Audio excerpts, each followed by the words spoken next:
Hai sobat pecinta kisah-kisah misteri.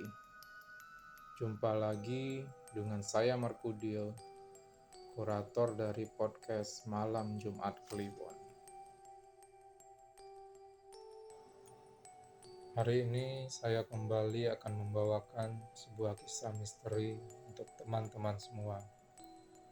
Kisah misteri kali ini saya ambil dari thread Radio Horror FM @easy_broy di Twitter, yang bercerita tentang persaingan tidak sehat antara penghuni rumah bordil. Langsung saja kita simak ceritanya. Mendalami sebuah aktivitas terlarang, pekerjaankah ataukah hobi? Terlepas dari itu, punya kuasakah kita atas dosa orang lain? Berhenti sejenak dan mari menyimak. Teror 40 hari sang penghibur.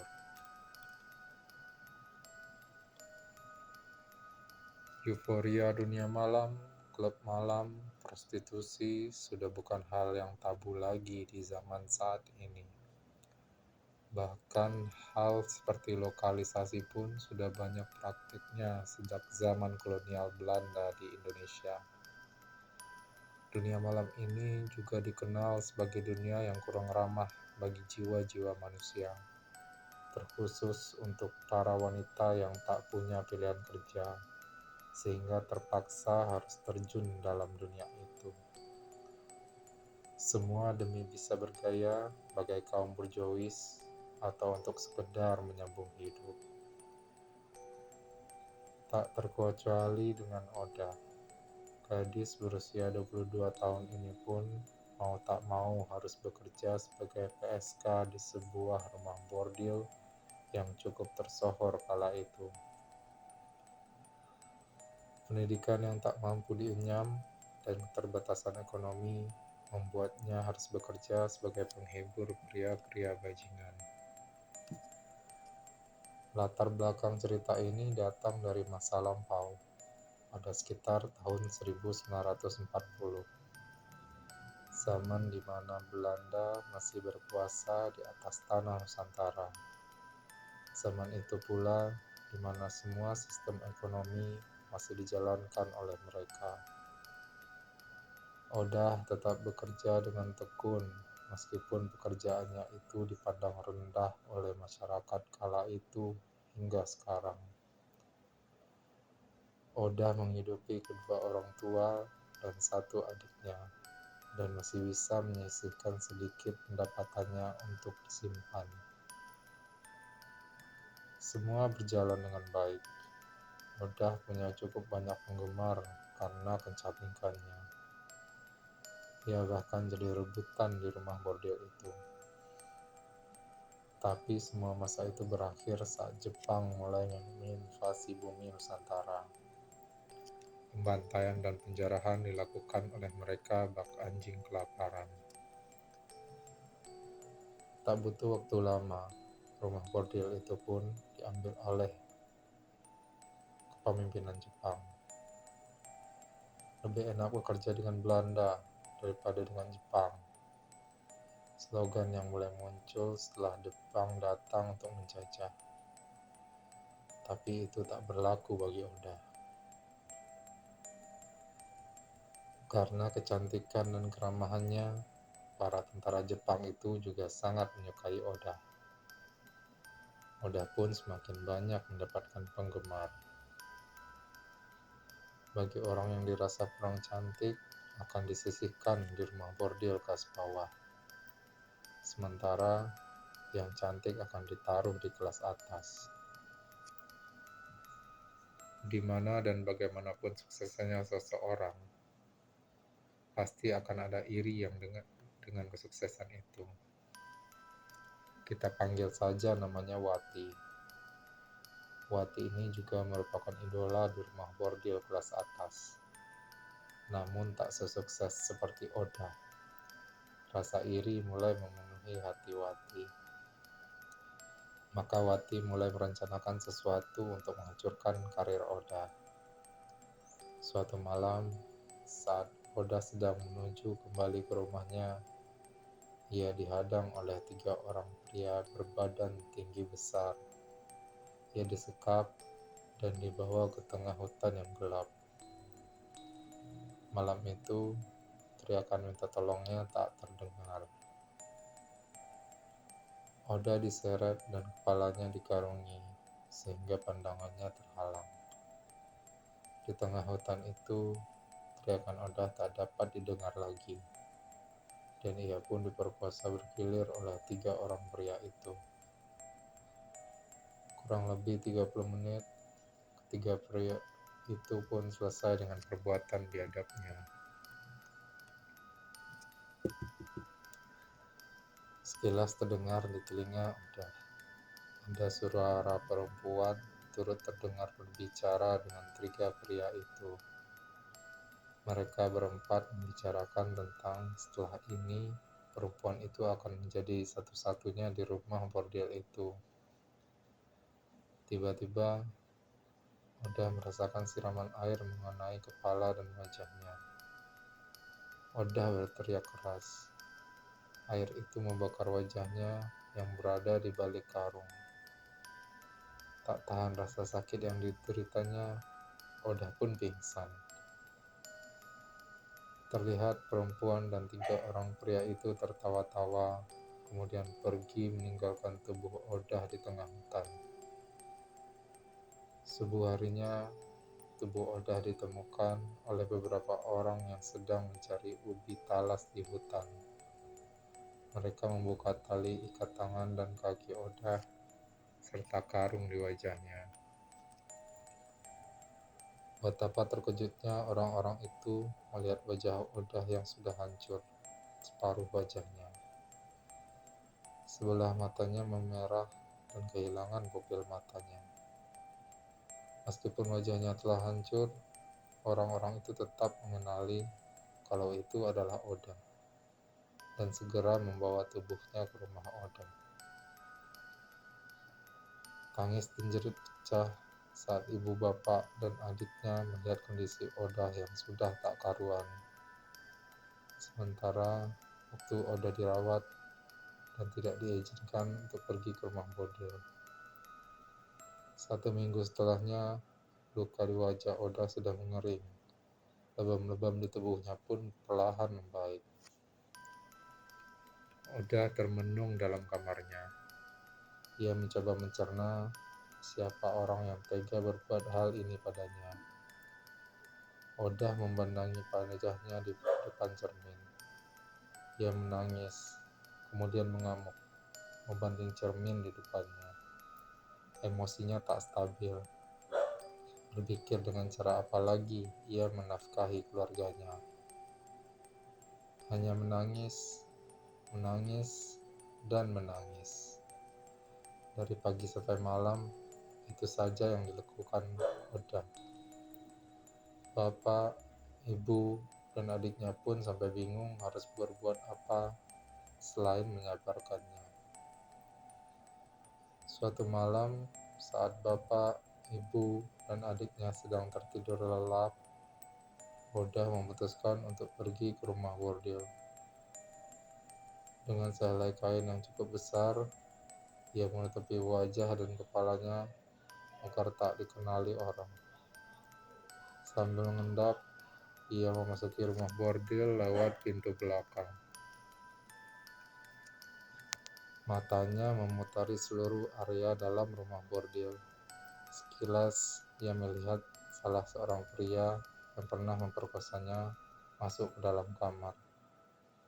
Kamar itu ialah kamar milik Wati. Perlahan, Oda mendekati kamar Wati dan mengintip. Rupanya benar saja. Dilihatnya Wati dan 3 pria itu tertawa terbahak-bahak sambil membicarakan Oda. Mereka berbicara mengenai rusaknya kecantikan Oda dan tentang hilangnya Oda dari rumah bordil, dan menceritakan tentang kejayaan Wati. Mengetahui bahwa ternyata temannya sendiri yang mencelakakannya, emosi Oda menjadi meledak. Ia menendang keras pintu kamar Wati hingga mengejutkan keempat orang itu. Oda berteriak keras, diiringi dengan sumpah serapah, kemudian meraih gunting tak jauh dari tempatnya berdiri.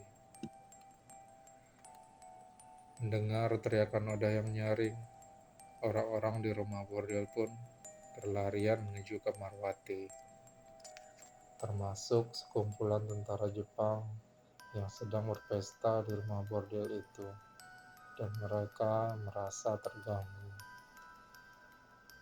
Terlihat Oda mengacungkan gunting ke arah 4 orang itu. Melihat kejadian itu pula, para tentara Jepang dengan segap berdiri di tengah-tengah Oda dan Wati. Orang-orang Jepang itu berbicara bahasa yang tak mereka mengerti sambil berteriak dan mengacungkan samurai ke arah Oda. Entah kehabisan akal atau karena emosinya tak terbendung lagi, Oda merangsek maju ke arah tentara itu. Bunyi pedang menusuk daging terdengar. Darah mengalir dari dada Oda. Oda ditusuk dengan samurai oleh tentara Jepang. Kemudian tentara yang lain menusuk punggung Oda dengan sebilah samurai dan menariknya keluar. Oda jatuh dengan posisi berlutut. Seorang tentara kembali mendekatinya. Oda melotot tajam ke arah 4 orang itu sebelum nafas terakhirnya. Kupastikan kalian akan bersamaku di neraka. Oda berteriak untuk terakhir kali. Teriakan itu diiringi dengan putusnya kepala Oda yang dipenggal oleh tentara Jepang. Kepalanya tergeletak dengan mata melotot penuh dendam dan mulutnya terbuka. Hari itu menjadi hari terakhir Oda di dunia. Seorang warga berlari menuju rumah Oda dan memberitahukan kabar kepada kedua orang tua dan adiknya. Diiringi jerit tangis, ibu Oda berlari menuju rumah bordil. Jerit tangisnya makin keras tatkala melihat kondisi anaknya. Tubuh Oda tergeletak dengan kepala yang terpisah dari tubuhnya. Raung kedua orang tuanya memenuhi seluruh ruangan. Tentara Jepang sudah pergi sesaat setelah kejadian itu. Seisi ruangan hanya terdiam melihat sosok sepasang suami istri renta itu menangisi putrinya yang malang. Tak ada yang tahu alasan Oda menjadi senekat itu. Semua warga berpikir kalau Oda tidak bisa menerima kenyataan akan dirinya. Tak ada saksi atas kejadian malam menyedihkan di mana Oda mendapat perlakuan biadab. Oda kemudian dikuburkan dengan layak setelah dimandikan. Dan dari sinilah teror itu dimulai. Setelah malam itu, tak satu pun lagi warga maupun penghuni rumah bordil yang mau mengingatnya. Mereka semua menjalani aktivitas seperti biasa, karena tentara Jepang tidak peduli dengan kematian siapapun. Tak ada ucapan duka, tak ada tangis, semuanya kembali normal seperti biasanya. Pak Joko masih duduk santai sambil menghisap rokok kretek yang dibelinya di warung dekat rumah. Pak Joko yang berprofesi sebagai tukang gali kubur malam itu hanya duduk di pos istirahatnya sambil menyesap kopi yang dibawanya dari rumah. Ia adalah orang yang membantu persiapan pemakaman Oda. Pikirannya menerawang, memikirkan kenapa anak sebaik Oda harus meninggal dengan cara setragis itu. Saat sedang asik menerawang, Telinganya menangkap suara tangis dari area pemakaman. Jantungnya berdegup cepat. Pikirannya langsung tergoyahkan karena suara itu. Matanya langsung menyusuri area pemakaman dari kejauhan. Matanya menyisir hingga menangkap sesosok wanita sedang duduk membelakanginya dengan posisi lutut kaki menutupi wajahnya. Melihat hal itu, Pak Joko sebenarnya takut. Namun ia memberanikan diri mendekati wanita itu. Wanita itu juga menangis tepat di sebelah makam Oda. "Dek, kenapa malam-malam begini menangis di sini?" tanya Pak Joko. Namun wanita itu tak bergeming dan tetap menangis. "Dek, ayo pulang, sudah larut malam. Tidak baik berkeliaran di pemakaman jam segini," ucap Pak Joko lagi. Akhirnya wanita itu memperlihatkan wajahnya, dan ternyata itu adalah adiknya Oda, Mirna. "Dek Mirna, kenapa malam-malam di sini toh?" ucap Pak Joko yang merasa lega kalau wanita itu bukan hantu. "Saya kangen sama kakak, Pak Joko," ucap Mirna sambil menyeka air matanya. "Ya sudah, nanti kalau sudah selesai, langsung kembali ke rumah ya, Dek. Sudah larut," ucap Pak Joko lagi. Mirna mengangguk. Kemudian Pak Joko duduk kembali ke pos istirahatnya. Kurang lebih 10 menit Pak Joko duduk di pos istirahatnya, tercium aroma melati bercampur anyir yang kuat. Pak Joko sudah terbiasa jika dengan bau-bauan seperti itu, apalagi dia bekerja dengan area pemakaman. "Terima kasih ya Pak," suara itu datang dari belakang Pak Joko. Pak Joko yang berbalik berucap, "Iya, sama-sama Dek Mir." "Setan!" Pak Joko berteriak keras. Di hadapannya berdiri sosok Odah dengan menenteng kepalanya sendiri, dengan tangan yang melambai-lambai dan kepalanya tersenyum lebar. Pak Joko pingsan. Pagi harinya, berita itu tersebar di seluruh kampung. Berita tentang Odah yang muncul di area pemakaman. Wati dan 3 orang temannya pun mendengar berita itu dari salah seorang pengunjung rumah bordil. Namun mereka hanya menertawakannya. Berita itu juga sampai ke telinga orang tua dan adiknya Odah. Ibunya hanya bisa menangis mendengar berita itu. Mirna yang malam itu jelas-jelas ada di area pemakaman kebingungan. Ia bahkan tidak melihat adanya arwah Odah muncul. Malam harinya, aktivitas kampung dan rumah bordil tetap berjalan seperti biasa. Tidak ada yang benar-benar menanggapi munculnya arwah Odah. Semua berita itu hanya dianggap angin lalu. Pak Raimin yang bertugas sebagai pengelola rumah bordil malam itu pergi ke warung untuk membeli minuman yang stoknya mulai sedikit. Jarak warung dan rumah bordil kurang lebih 500 meter. Seperti biasa, Pak Raimin menuju warung dengan mengendarai motor pemberian tentara Jepang. Setelah selesai berbelanja, Pak Raimin pun memutuskan untuk kembali ke rumah bordil. Di tengah perjalanan, sepeda motor yang dikendarai Pak Raimin mogok. Sekitar 10 menit Pak Raimin mencoba menyalakan motornya, namun tak ada hasil. Angin malam mulai berhembus dan membuat tengkuk Pak Raimin merinding. Di tengah-tengah sedang mencoba menyalakan motornya, ia kembali teringat kisah tentang Pak Joko yang didatangi arwah Odah.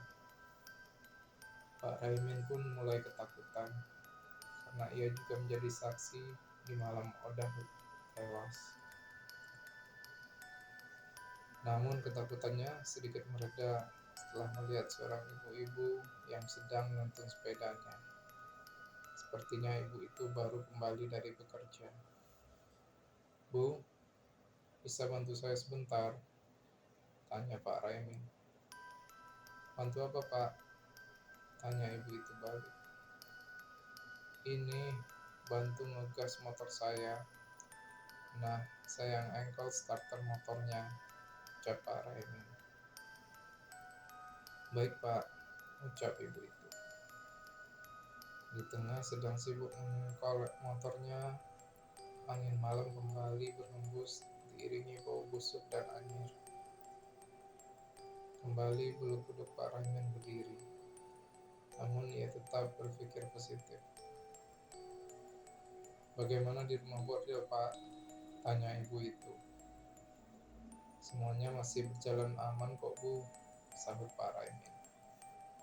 "Bahkan setelah kejadian tewasnya Odah?" tanya ibu itu lagi. "Iya, Bu," nada Pak Raimin sedikit berubah. "Kira-kira dengan penampilan saya ini, bisa tidak ya saya ikut kerja di rumah bordil, Pak?" tanya ibu itu lagi. Tak lama dari itu, motornya Pak Raimin pun menyala. "Alhamdulillah," kata Pak Raimin. "Nanti kalau ibu mau, besok pagi coba datang saja ke rumah bordil," kata Pak Raimin lagi. "Benar, Pak?" tanya ibu itu lagi. "Benar, Bu."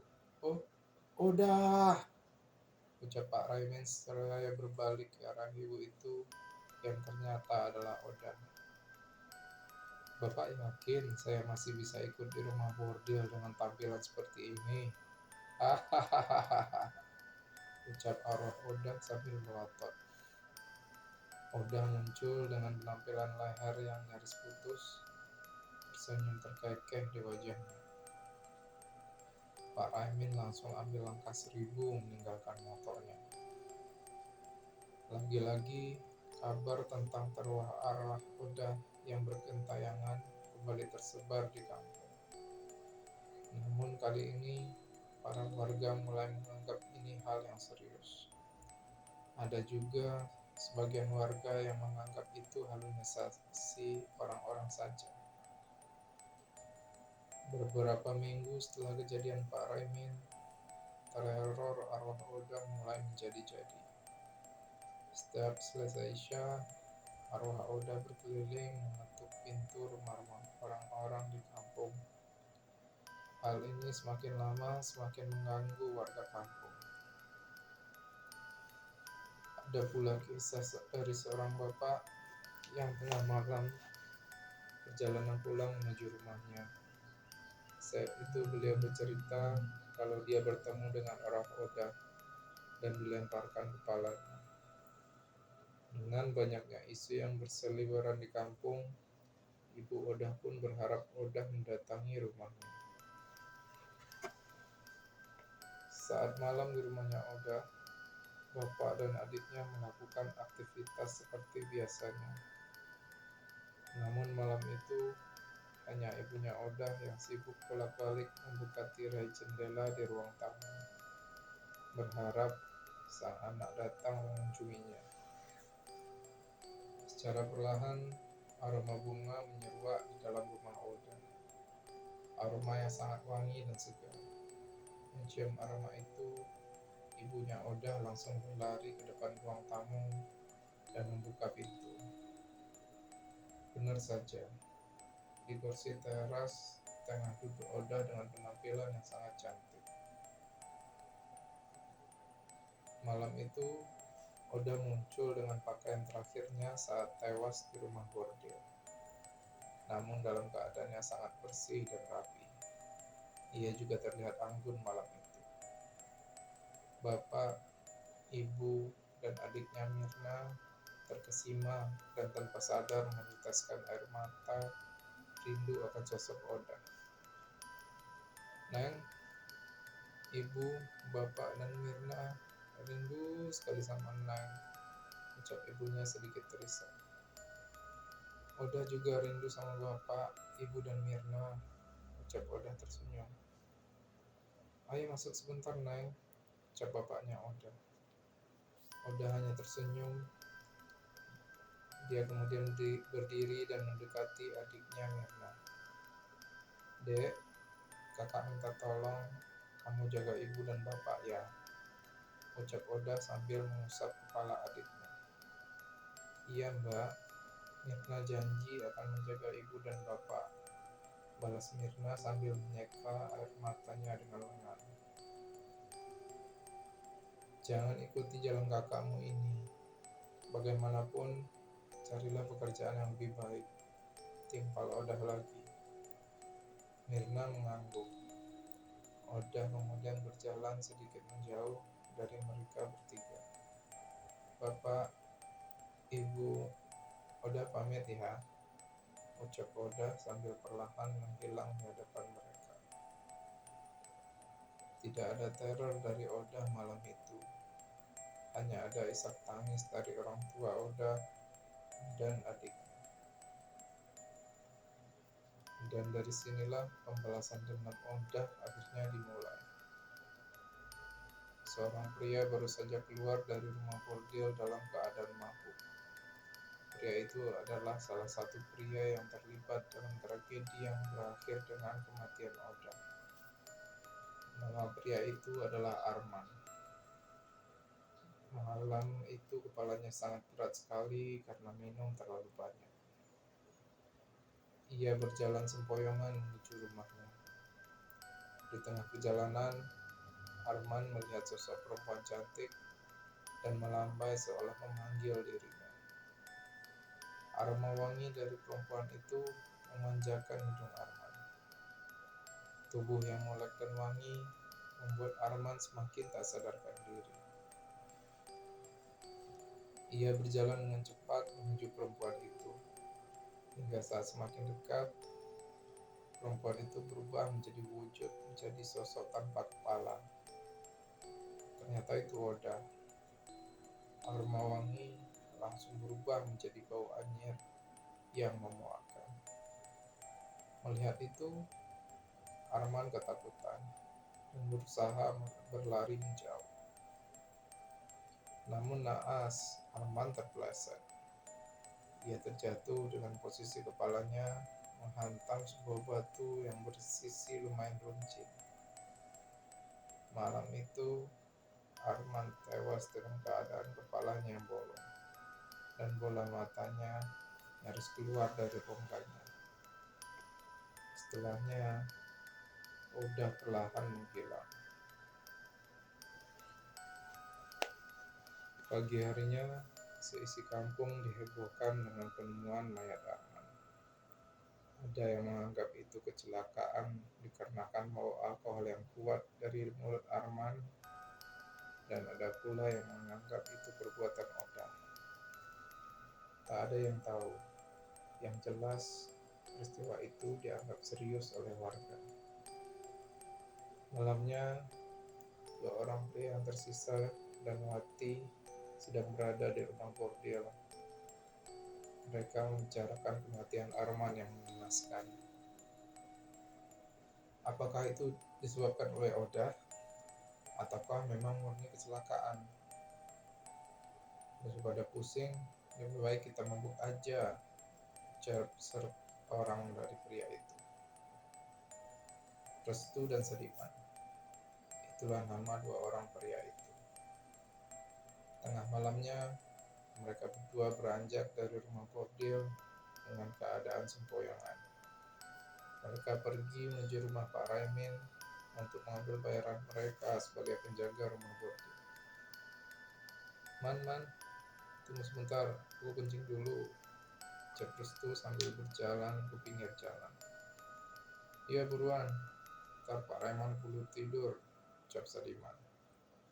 Saat sedang asik buang air kecil, Restu mendengar suara dari balik semak-semak.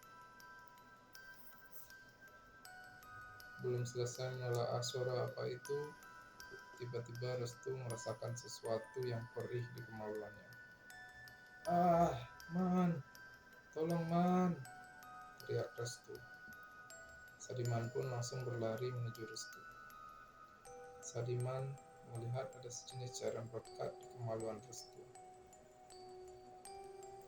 Ternyata cairan itu merupakan cairan dari getah pohon yang jika terkena kulit manusia menyebabkan perih dan gatal. Belum juga bisa berbuat apa-apa untuk menolong Restu, kepala Sadiman terkena hantaman sebuah batang pohon besar yang tak tahu datang dari mana. Darah membuncah dari kepala Sadiman, diiringi dengan munculnya Odah dengan tampang serangnya. Di tangannya, Odah menggenggam sebuah batu besar dan tanpa peringatan langsung menghantam kepala Sadiman dengan keras hingga menghancurkan otot kepalanya. Isi kepala Sadiman berceceran, matanya berserakan pula di jalan. Melihat pemandangan itu, Restu yang tengah tersungkur dan menahan sakit pun semakin ketakutan. Odah, ampuni aku Odah. Ini semua rencananya si Wati Odah, ucap Restu seraya berharap belas kasihan. Di mana belas kasihanmu saat memperkosaku? Odah bertanya balik pada Restu.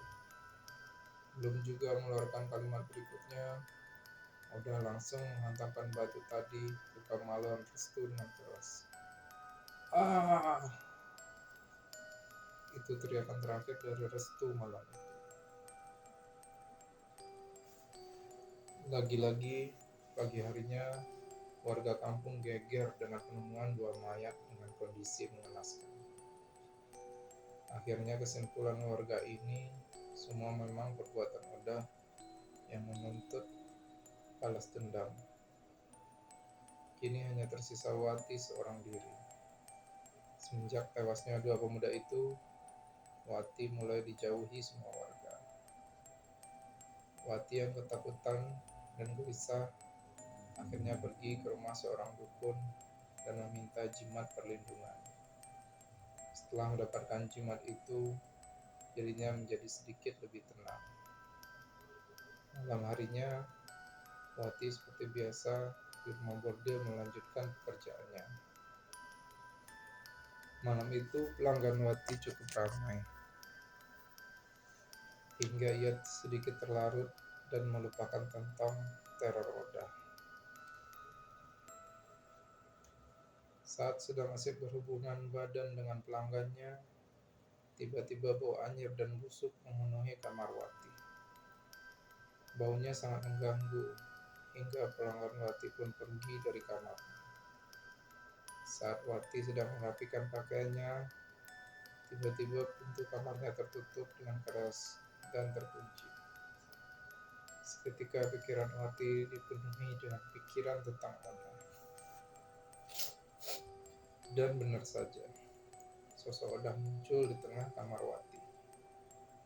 "Mau apa kamu Odah?" teriak Wati keras.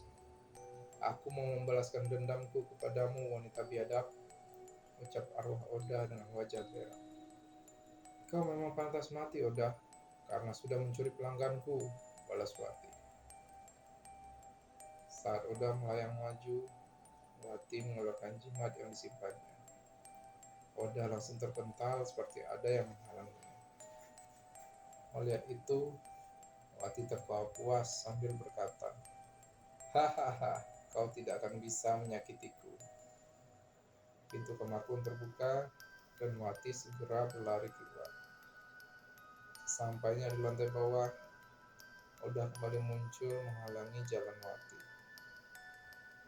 "Kau masih mau menantang Odah? Kau tak takut akan kubakar?" Hahaha, ucap Wati sombong. Arwah Odah hanya diam. Tiba-tiba, lampu di rumah bordil nyala mati seperti tidak stabil. Seorang wanita tak dikenal tiba-tiba berlari ke arah Wati dan menyerangnya. Wanita itu ternyata dikendalikan oleh Odah. Wanita itu berusaha memasukkan gunting yang dipegangnya ke arah Wati. Wati menghindar. Kejadian itu membuat keributan. Seluruh penghuni rumah bordil pun berhamburan melihat Wati. Mereka kebingungan dengan kejadian itu. Wati diserang wanita tak dikenal, namun sambil meneriakkan nama Oda. Orang-orang berpikir bahwa itu perbuatan Oda. Dengan susah payah, akhirnya Wati berhasil merebut gunting dari tangan wanita itu dan menjatuhkannya sampai pingsan. "Bangsat kamu Oda, kau akan hancur dan kukirim kau ke neraka malam ini," teriak Wati berang. Wati semakin menggila. Mendengar keriuhan itu pula, beberapa tentara Jepang yang ada di rumah bordil malam itu keluar dari ruangan. Melihat kondisi rumah yang berantakan dan Wati dengan gunting di tangannya, para tentara Jepang itu jadi berang dan sangat marah. Mereka langsung mendekati Wati dengan samurai di tangan masing-masing. Wati yang melihat itu pun langsung menodongkan gunting ke arah tentara Jepang itu. Terdengar tentara Jepang itu berteriak mengisyaratkan Wati harus membuang gunting itu. Apalah Oda muncul di belakang para tentara Jepang itu. "Mati kamu Wati!" Wati berteriak seraya maju menerjang ke arah Oda yang ada di belakang tentara Jepang. Celep, sebuah tusukan samurai menembus bulu hati Wati. Tentara Jepang yang lain bergerak ke sebelah kanan badan Wati dan menebas punggungnya berkali-kali. Kemudian tentara Jepang yang terakhir menebas kepala Wati. Wati mati dengan kondisi yang sama seperti Oda. Melihat itu, Oda tersenyum puas dan menghilang menuju gelap malam. Menghilangnya Oda itu pula yang akhirnya mengakhiri kisah ini. Dan teror pun berakhir. Selesai.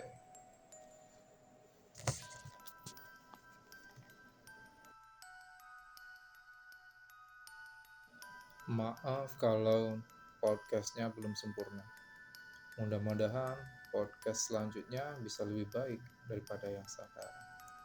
Terima kasih kepada teman-teman yang telah setia mendengarkan podcast saya. Semoga bisa terhibur. Terima kasih.